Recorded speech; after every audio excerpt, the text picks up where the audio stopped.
News నేను సోని ముందుగా breaking headlines స్వాగతం చూద్దాం. తెలంగాణలో ఓటర్ల జాబితా సవరణ వేగవంతం. రాష్ట్ర వ్యాప్తంగా ప్రత్యేక సవరణ ప్రక్రియ కొనసాగుతుంది. జిల్లాల వారీగా డిజిటలైజేషన్ వేగంగా జరుగుతోందని అధికారులు తెలిపారు. జేఎన్టీయూ హైదరాబాద్ పరీక్షల షెడ్యూల్లో మార్పులు. బంద్ నేపథ్యంలో వాయిదా పడిన పరీక్షలకు కొత్త తేదీలను ప్రకటించే ప్రక్రియ కొనసాగుతోంది. విద్యార్థులు అధికారిక ప్రకటనలు పరిశీలించాలని సూచించారు. తెలంగాణలో భారీ వర్షాలకు ఐఎండీ హెచ్చరిక. రాష్ట్రంలోని పలు జిల్లాల్లో ఉరుములు మెరుపులతో కూడిన వర్షాలు కురిసే అవకాశం ఉంది. ప్రజలు అప్రమత్తంగా ఉండాలని వాతావరణ శాఖ సూచించింది. ఆంధ్రప్రదేశ్లో వర్షాభావం ఆందోళన. జూలై నెలలో సాధారణం కంటే తక్కువ వర్షపాతం నమోదైంది. రైతులు వ్యవసాయ శాఖ పరిస్థితిని నిశ్చితంగా గమనిస్తున్నాయి.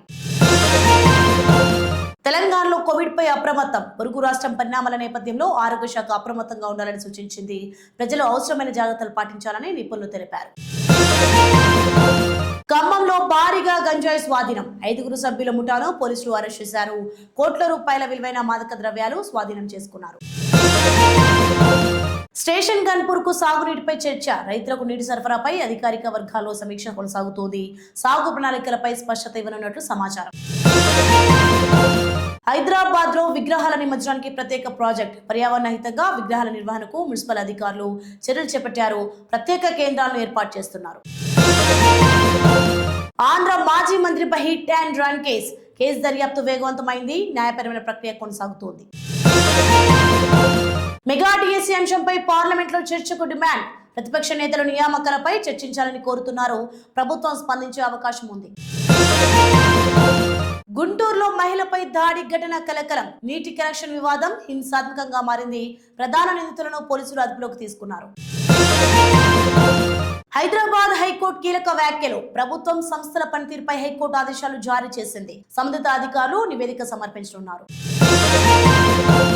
దేశవ్యాప్తంగా వర్షాల ప్రభావం కొనసాగుతోంది. పలు రాష్ట్రాల్లో భారీ వర్షాలకు హెచ్చరికలు జారీ అయ్యాయి. వరద ముప్పు ఉన్న ప్రాంతాల్లో అప్రమత్తత కొనసాగుతోంది. నీటి అంశంపై కేంద్రంతో చర్చలు. విద్యార్థుల డిమాండ్లపై కేంద్ర ప్రభుత్వం చర్చలకు సిద్ధమని సంకేతాలు ఇచ్చింది. భారత్ అండర్-19 జట్టు ఘన విజయం. యువ క్రికెటర్లు అద్భుత ప్రదర్శనతో ప్రత్యర్థిపై విజయం సాధించారు. అభిమానుల ప్రశంసలు అందుకుంటున్నారు. ఆసియా క్రీడల క్రికెట్ డ్రా విడుదల. భారత మహిళల జట్టుకు క్వార్టర్ ఫైనల్లో జపాన్ ప్రత్యర్థిగా నిలిచింది. సెమీకండక్టర్ రంగంపై కేంద్రం దృష్టి. కొత్త పెట్టుబడులు, పరిశ్రమల అభివృద్ధికి ప్రణాళికలు రూపొందుతున్నాయి. పాఠశాలలు, కళాశాలల పనితీరుపై స్పష్టత. రాష్ట్ర వ్యాప్తంగా సాధారణంగా విద్యా సంస్థలు కొనసాగుతున్నప్పటికీ స్థానిక పరిస్థితుల ఆధారంగా కొన్ని ప్రైవేట్ సంస్థల సెలవులు ప్రకటించాయి.